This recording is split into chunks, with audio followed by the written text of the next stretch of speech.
Bismillahirrahmanirrahim. Assalamu alaikum students. I hope you all are fine by the grace of Almighty Allah and hope you had an awesome winter vacations. Now get ready for your online classes. Students, we are going to learn about refining और purification of the copper metals. बेटे इससे पहले हम जो है वो ये जो चैप्टर है ये सारा हम मेटल से ही रेलेवेंट पढ़ रहे हैं और जो है वो हमने इससे पहले देखा है कि मेटल्स को कैसे रिफ़ाइन करना है, उसके कुछ प्रोसेस और कुछ स्टेप्स को देखा था। ठीक है, तो जो लास्ट टाइम हमने टॉपिक पढ़ा था उसमें रोस्टिंग, स्मेल्टिंग, बेस्मराइजेशन। सो बेस्मराइजेशन में हमने देखा था कि हम जो है वो एक मेटल, यहाँ पे हमने कोई भी मेटल है उसको जैसे भी जो है वो प्योरीफाई करना है उसके मेथड देखा था। लेकिन यहाँ पे हमने एक स्पेसिफिकली जो है वो एक मेटल कॉपर ले ली थी कि उसको कैसे जो है वो प्रिपेयर करना है। तो लास्ट टाइम बेस्मराइजेशन में हमने देखा था कि कॉपर जो है वो 98% तक जो है वो प्यूरीफाई हो चुकी है। तो उस जिसको हमने ब्लिस्टर कॉपर कहा था, उसी को ही आगे वो जो 2% इम्प्योरिटीज़ है उसको कैसे रिमूव करना है, उसको रिमूव करने के लिए जो है वो हम नेक्स्ट ये प्रोसेस रिफाइनिंग और purification of the copper metals पढ़ने जा रहे हैं। सो बेटे ये बहुत इंपॉर्टेंट क्वेश्चन है, लॉन्ग क्वेश्चन के पॉइंट ऑफ व्यू से भी, और इस चैप्टर में से लॉन्ग आता है, हर साल आता है। सो ये आपने टॉपिक जो है वो मिस नहीं करना। ठीक है, ये जो क्वेश्चन है ये बहुत ज़्यादा इंपॉर्टेंट है लॉन्ग के लिए। जैसे कि आपसे पूछा जा सकता है कि explain electrolytic refining process of copper, इस तरह से आपसे ये लॉन्ग क्वेश्चन पूछा जा सकता है और इसमें से शॉर्ट क्वेश्चन भी आ सकता है। सो ये बोर्ड के पॉइंट ऑफ व्यू से बहुत ज़्यादा इंपॉर्टेंट क्वेश्चन है। सो हम स्टार्ट करते हैं हमारा टॉपिक। सबसे पहले बेटे जो वर्ड इलेक्ट्रोलिटिक है उसके ऊपर फोकस करना है। ये जो रिफाइनिंग और purification of the copper metal है इसको हम बेटे इलेक्ट्रोलिटिक रिफाइनिंग भी बोलते हैं। ठीक है, इलेक्ट्रोलिटिक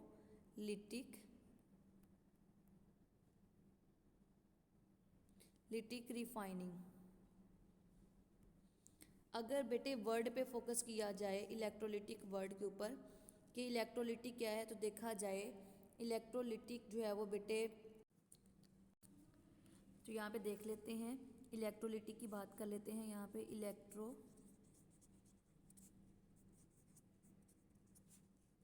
इलेक्ट्रोलिटिक, इसमें जो इलेक्ट्रोलिटिक है बेटे ये इलेक्ट्रोलिटिक दो वर्ड से मिलकर बना हुआ है। एक इलेक्ट्रो से, ये इलेक्ट्रो जिसका मीनिंग है इलेक्ट्रिसिटी। ठीक है, यानी इलेक्ट्रिक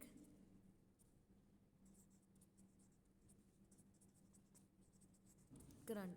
और जो लाइटिक वर्ड है इसका मीनिंग होता है ब्रेक डाउन, या हम इसको स्प्लिटिंग भी बोलते हैं। ठीक है, सो हमारा जो टॉपिक है बेटे वो है इलेक्ट्रोलिटिक रिफाइनिंग ऑफ कॉपर।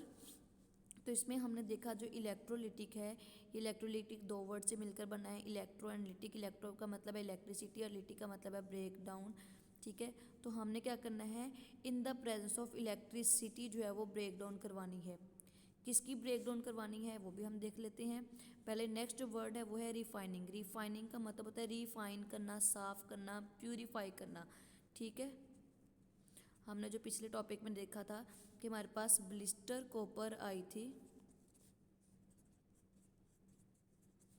जो कि 98% जो है वो प्योर हो चुकी थी। इसमें मज़ीद 2% जो है वो इम्प्योरिटी मौजूद थी। ठीक है, उसको हमने रिमूव करना है, जिसके लिए हम ये सारा प्रोसेस पढ़ रहे हैं। तो रिफाइनिंग का मतलब क्या है, टू प्योरीफाई यानी साफ़ करना। किसको साफ़ करना, कॉपर मेटल की बात करें सो कॉपर मेटल की रिफाइनिंग को जो है वो हम क्या बोलेंगे की बात करेंगे। तो इलेक्ट्रोलिटिक रिफाइनिंग ऑफ कॉपर का मतलब क्या है कि हमने बेटे in the presence of electricity copper metal को क्या करना है, प्योरीफाई करना है यानी साफ़ करना है। आई होप आपको इस वर्ड की जो है वो समझ आ गई होगी जो हम पढ़ने जा रहे हैं। अब अगर हम बात करें इलेक्ट्रोलिटिक की, तो इलेक्ट्रोलिटिक की अगर हम बात करें, आप लोगों ने 9th क्लास में चैप्टर नंबर 7 में इलेक्ट्रोकेमिस्ट्री का चैप्टर था, वहाँ पे पढ़ा था कि दो तरह के सेल होते हैं। इलेक्ट्रोलिटिक सेल होते हैं जिसको इलेक्ट्रोलाइटिक भी बोलते हैं। ठीक है, और एक होते हैं गैल्वेनिक सेल। तो क्योंकि ये इलेक्ट्रोलाइटिक प्रोसेस है, यानी हमने जो है वो in the presence of electricity ये सारा काम करना है, तो यहाँ पे जो हम सेल भी लगाएंगे, जो कि आप यहाँ पे देख भी सकते हैं अपने इसके अंदर, ये सेल बना हुआ है, ये वो सेल है जो इलेक्ट्रोलाइटिक सेल है। मतलब ये नॉन स्पॉन्टेनियस, जो इलेक्ट्रोलाइटिक सेल होते हैं ना बेटा, ये नॉन स्पॉन्टेनियस जो है वो सेल होते हैं। यहाँ पे जो केमिकल रिएक्शंस होते हैं वो नॉन स्पॉन्टेनियस होते हैं। दो तरह के केमिकल रिएक्शंस होते हैं, एक होते हैं स्पॉन्टेनियस केमिकल रिएक्शंस और एक होते हैं नॉन स्पॉन्टेनियस। जो स्पॉन्टेनियस रिएक्शन होते हैं, इसका मतलब है कि ये वो केमिकल रिएक्शन होते हैं जो खुद ब खुद केमिकल रिएक्शन होते हैं, इनको करवाने के लिए हमें इलेक्ट्रिसिटी देने की ज़रूरत नहीं पड़ती। लेकिन जो नॉन स्पॉन्टेनियस केमिकल रिएक्शन होते हैं, ये वो होते हैं बेटे जो खुद ब खुद नहीं होते, ये जो है वो हमेशा इन द प्रेजेंस ऑफ जो है वो इलेक्ट्रिसिटी ही होंगे। ठीक है, इसीलिए इसको हम इलेक्ट्रोलाइटिक जो है वो रिएक्शंस भी कह रहे हैं, क्योंकि यहाँ पे ये काम जो है वो in the presence of electricity होगा। तो देखते हैं जी, इलेक्ट्रोलिटिक रिफाइनिंग की तरफ हम चलते हैं। तो इलेक्ट्रोलिटिक रिफाइनिंग में बेटे अगर हम देखें तो जो जिस चीज़ को रिफाइन करना होता है, आपने सबसे पहले उस चीज़ को आयोनाइज करना है। तो करंट जो इलेक्ट्रोलिटिक है, ठीक है, जो मैंने बोला कि नॉन स्पॉन्टेनियस है, नॉन स्पॉन्टेनियस रिएक्शन का मतलब कि इसमें जो है वो हमें इलेक्ट्रिसिटी खुद प्रोवाइड करनी पड़ेगी। ठीक है, ये खुद ब खुद रिएक्शंस नहीं होते। तो इलेक्ट्रिसिटी जो है वो जैसे ही हम देंगे तो क्या होगा, जिस चीज़ को हमने रिफाइन करना है, क्योंकि यहाँ पे हम कॉपर मेटल की बात कर रहे हैं, तो कॉपर मेटल को ही हमने रिफाइन करना है। तो कॉपर मेटल को जो है वो इलेक्ट्रिसिटी क्या कर देगी, सबसे पहले आयोनाइज कर देगी। ठीक है, तो प्रोसेस पढ़ने से पहले इसके जो है वो स्ट्रक्चर को ज़रा अंडरस्टैंड कर लेते हैं, देख लेते हैं कि इसका स्ट्रक्चर क्या हमें बता रहा है। इसके स्ट्रक्चर की तरफ देखें तो मैं थोड़ा सा खुद से आपको ड्रॉ करके बताने की कोशिश करती हूँ सेल की। आपके पास सबसे पहले एक आपने कंटेनर ले लेना है। ठीक है, उस कंटेनर में आपने 2 इलेक्ट्रोड लगा देने हैं।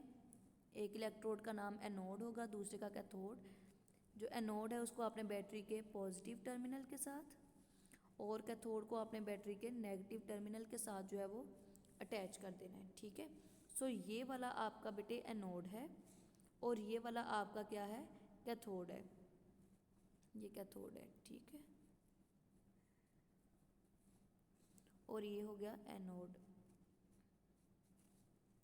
ओके, अब जो बेटे एनोड है, एनोड जो है वो इम्प्योर कॉपर का बना हुआ है और जो कैथोड है वो प्योर कॉपर का बना हुआ है। ठीक है, एनोड मैं यहाँ पे लिख भी देती हूँ, जो एनोड है वो इम्प्योर कॉपर का है।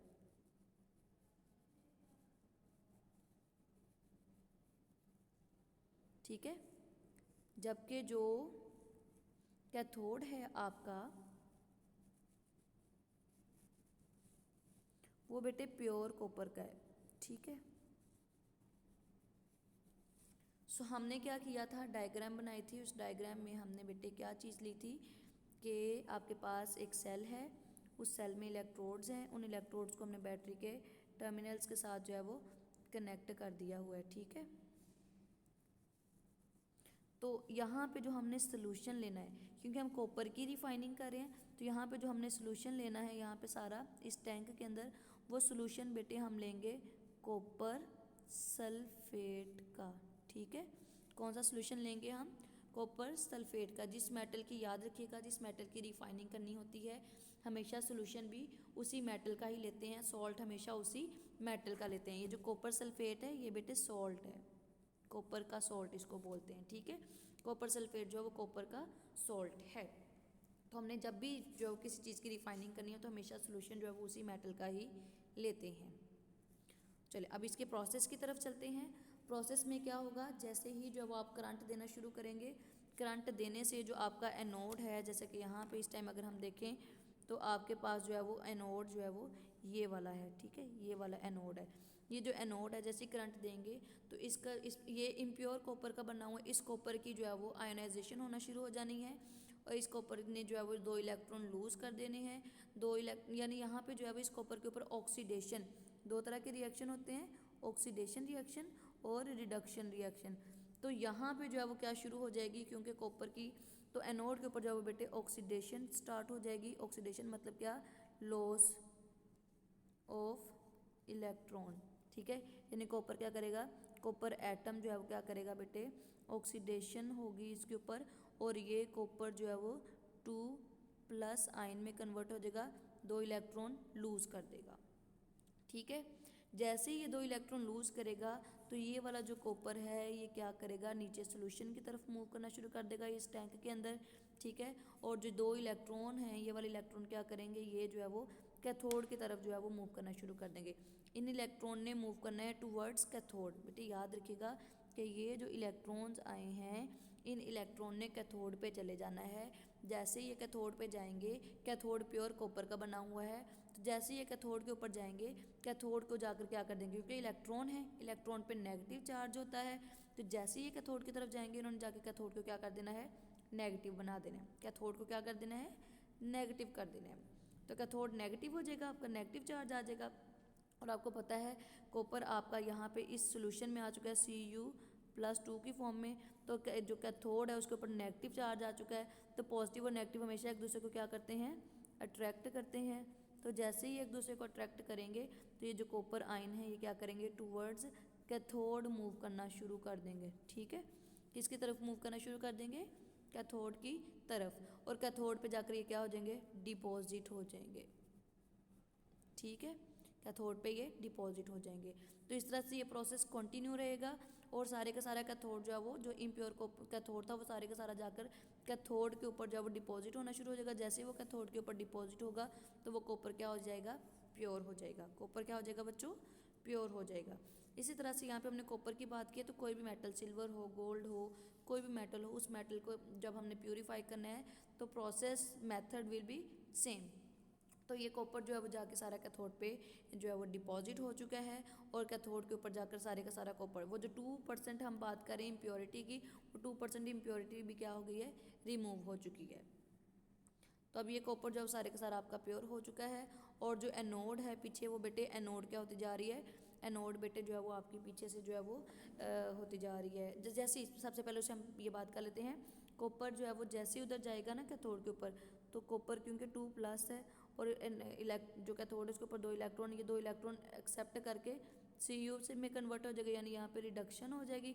जैसे रिडक्शन हो जाएगी ये कॉपर क्या हो जाएगा, प्योर हो जाएगा। ठीक है, अब पीछे रह जाता है पीछे एनोड। वो जो एनोड है उसने मड की फॉर्म में कन्वर्ट हो जाना है, यानी जो एनोड है उसने उस सोल्यूशन के अंदर डिजोल्व होते जाना है। एनोड ने बच्चों उस सोल्यूशन में क्या करना है, डिजोल्व। ठीक है, डिजोल्व होते जाना है, यानी एनोड वहाँ से जो है क्या होता जाएगा, जो ख़त्म होता जाएगा। यहाँ पे लिखा भी हो कि in the process impure copper from the anode dissolve and goes into the copper sulphate solution, और ये आपकी जो है वो क्या हो जाएगी, एंड पे वो मड सी बन जाएगी, मट्टी सी बन जाएगी, जिसको हम बोलते हैं एनोड मड बन गया। ठीक है, सो ये वो प्रोसेस है जिसके ज़रिए हम क्या करते हैं, कॉपर की रिफाइनिंग करते हैं। क्योंकि इसको हम इलेक्ट्रोलिटिक रिफाइनिंग बेटे इसलिए बोल रहे हैं क्योंकि ये इन द प्रेजेंस ऑफ जो है वो इलेक्ट्रिसिटी सारा काम हो रहा है, और ये सारा का सारा काम जो है वो इलेक्ट्रोलाइटिक सेल के अंदर हो रहा है। ठीक है, और इस ये जो है वो आपके पास जो अब मेटल आई है, कॉपर आई है, वो प्योरीफाई हो चुकी है। तो यहाँ तक जो इस चैप्टर का जो था ये हाफ पोर्शन कंप्लीट हो चुका है कि किस तरह से जो है वो हम मेटल को रिफाइन करते हैं। यहाँ तक जो है वो हमने इसको कम्प्लीटली पढ़ लिया है। आई होप आपने इसको अच्छे से अंडरस्टैंड किया होगा। बेटे if you find any type of difficulty you may ask, कोई भी प्रॉब्लम हो, ठीक है, आप मेरे से पूछें। किसी तरह का भी प्रॉब्लम हो, ना समझ आई हो, तो आप मुझे बताएं। I will again repeat the topic and I hope you will understand it well.